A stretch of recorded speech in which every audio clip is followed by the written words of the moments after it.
Welcome to Martini Time. Beautiful day here in Blackstone, the center of the world, but then you're the center too. So there are several, I've been really kind of like high on some ideas this morning. I spend, I'm semi-retired, and I have a very energizing, exciting interior life, the play of ideas. And I just had a thought about that, this play of ideas. I remember back when I used to come to Blackstone, my wife grew up here, and there was a fellow named Richmond C., S-E-A-Y. Where his house was, they now have a park named C Park. But he was blind.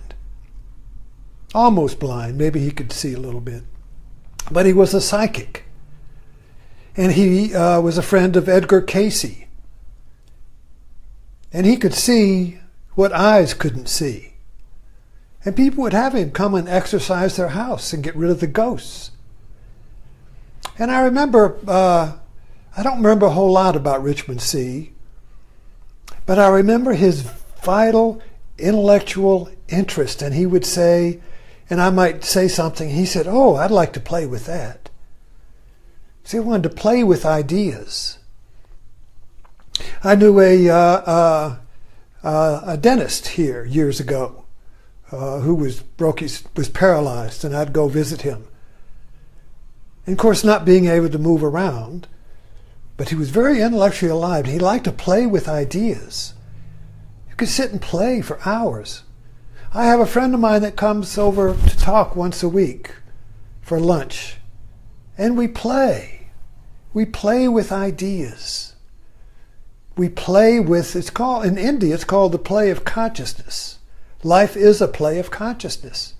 But this idea of play, we've lost that. We've lost that. And maybe it starts in the toddler years.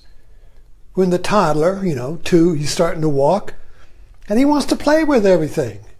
He wants to he builds the structure of his triune brain by playing with things. Watch a baby. He eats it, tastes it, rattles it. He's at union with everything, and he forms our system, the reptilian system of the brain, sensory motor system, by touching and feeling everything. And then he moves to the limbic in the middle years, 5, 6, 7, the toddler years, running around. He's structuring the midbrain, which is the imagination, the brain that holds the limbic system, the imagination. And what happens? He goes to the table and there's something of, "Oh, I want to play with that." And he reaches for it and the mother yells, "Don't touch that." Now the kid is caught. You see, because his nature makes him want to play and touch that and discover it.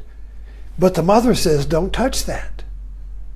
So he's caught between two drives. Obey the mother, play with that object and build your brain. Oh, wow. And so quite often, the child will look at the mother and go on towards and touch the object. Whoa, the shit hits the fan now. You were looking directly at me. Bam, you see. You disobeyed me. And this really puts the child into a blah, blah, blah, blah. If I use my imagination, I'm going to get spanked. Don't play with stuff. And who knows, maybe that's the first development, because now we're as adults, in a society that can't play with ideas.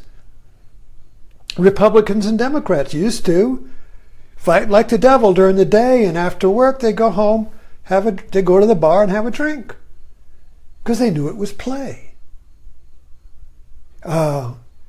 But you see, when we can't play with ideas, we are, well, first of all, we believe my ideas are true and yours aren't.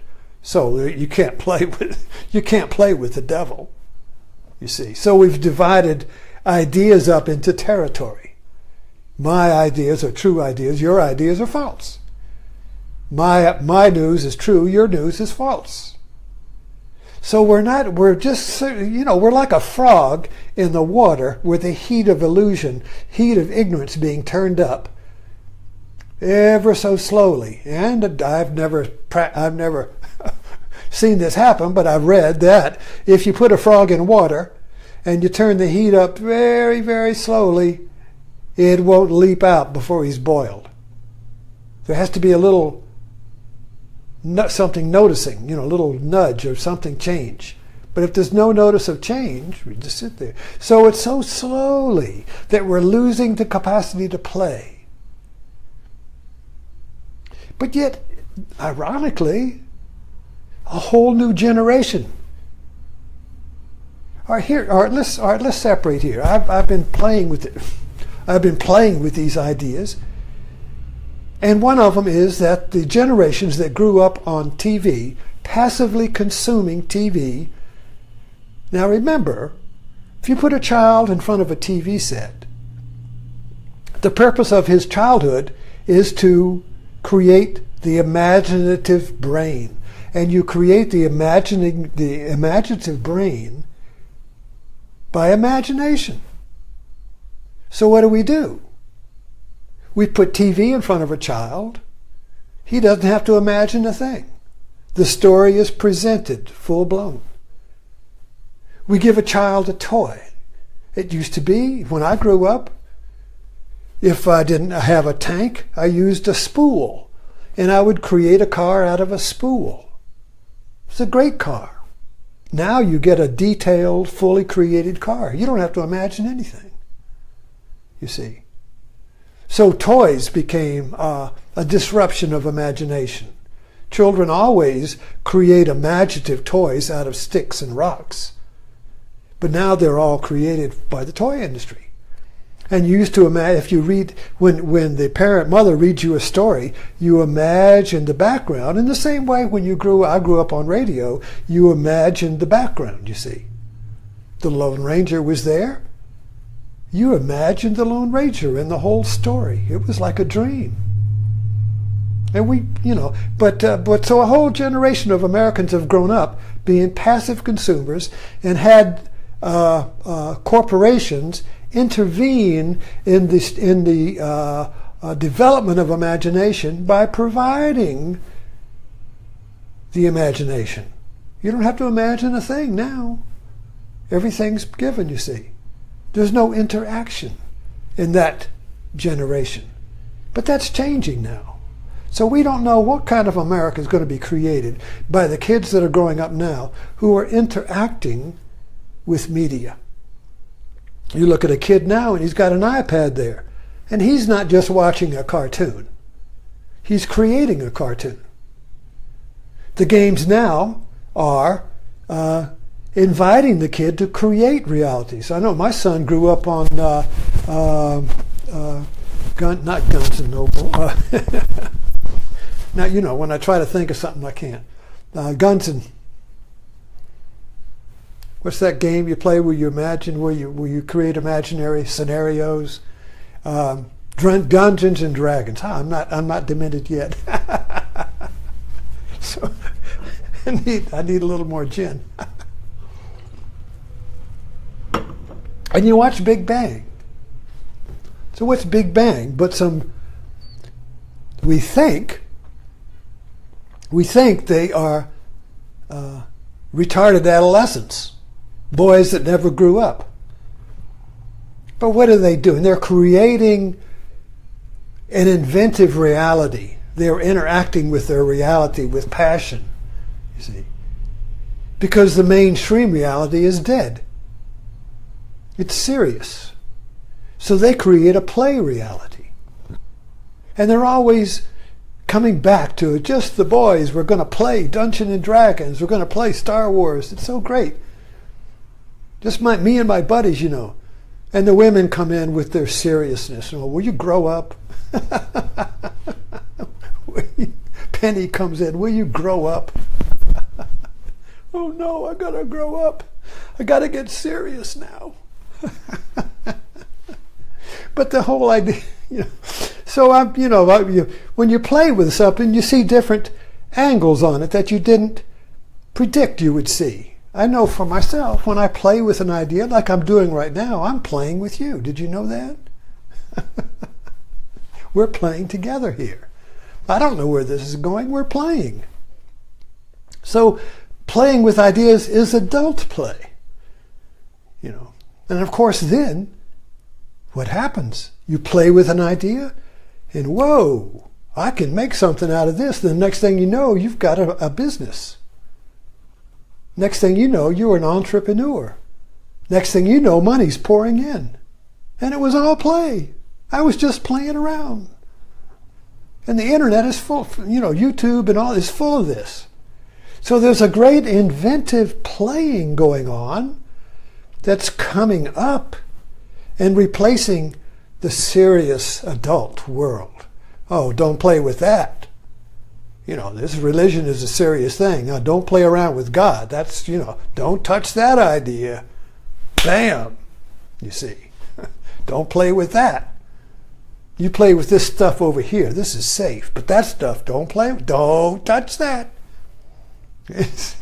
Don't touch that idea. No, don't you do that. You see?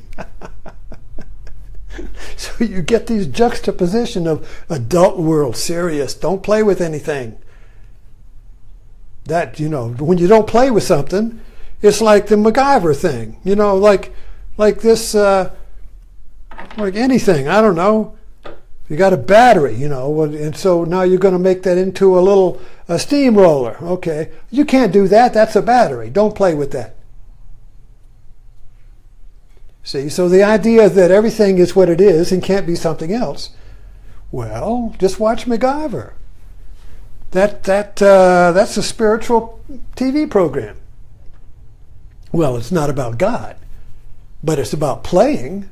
It's about being free to play. And if God can't, and in India, God plays. This is the play of God. It's called Leela.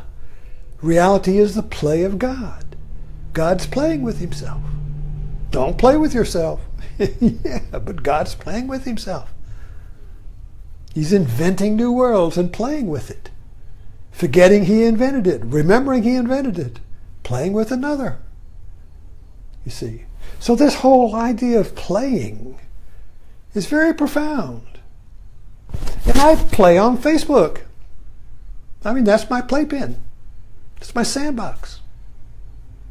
I create worlds on Facebook. And I develop them out. I may start with an idea in the morning. By the end of the day, I've made a whole little castle. I've made a city out of sand, out of ideas. You see. And I've got my timer going here and a phone just rang. Yes, so this idea, playing with ideas. Think about that, So what's required in regaining our sense of play? If you notice that you've lost it, you should notice that you've lost joy, and you've lost creativity, and you've lost passion, and you've lost meaning. You've lost a lot when you lose play. Because now you're just nose to the grindstone. You're just doing the job, you see. And then the play becomes release from the grindstone. So it's drinking and alcohol and other addictions, or just watching TV, just going dead mind. You see, or reading some substitute play. Like my mother-in-law read Harlequin romances. Well, she obviously had a hunger for romance, and so that was her play. But it was provided to her in the book, So reading a book is play in the sense that you have to imagine what the guy looks like, It's like radio. You have to fill in the background. But, of course, TV comes in and replaces that for you. But anyway, so we're looking at the idea of play. And even now, when I say I'm a martini priest, I'm playing with you. So metaphor. Metaphor is a form of play. Now metaphor, I talk about metaphor all the time. Joseph Campbell talked about metaphor all the time. Nobody understood him. Why? Because the modern mind has lost its sense of play.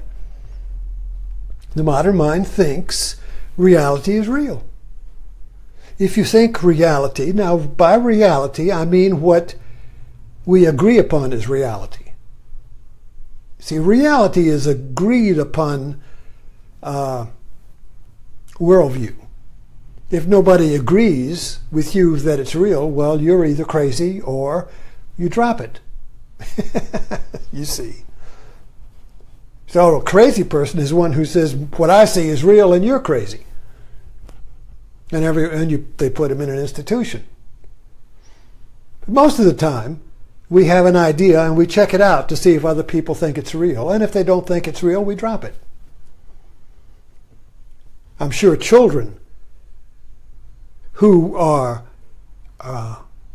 coming into infinite possibilities, and one of them sees a spirit sitting over in the chair, and they look at Mama and point, and Mama says, "There's nothing there. There's nothing there." Mama can't see it. Points. Mama can't see it. Well, okay.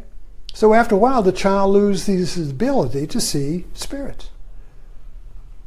That's an example. But potential, everything is potential. Now, quantum physics, finally, science has come to the conclusion that reality is pure potential. And what we perceive creates what we perceive. Another person can look at the same potential and see an opportunity, while you might see a disaster. Look at Houston. Oh my God, a disaster. Another person is going to look there and says, man, this is an opportunity. Same flood. Potential disaster. It's sun is shining, it's raining. Same. Glass is half full, half full. You know, we throw these things around. So being able to see potential where others see the loss of reality. Oh, this shouldn't be. It's not supposed to be this way. You see, that mind is blocked to potential. That mind can't play. But the mind that can play will come in and see the same situation and play with the idea and come up with a new idea. A new way to move life forward. No dams, no dikes. Every disaster is an opportunity, you see, when you can play.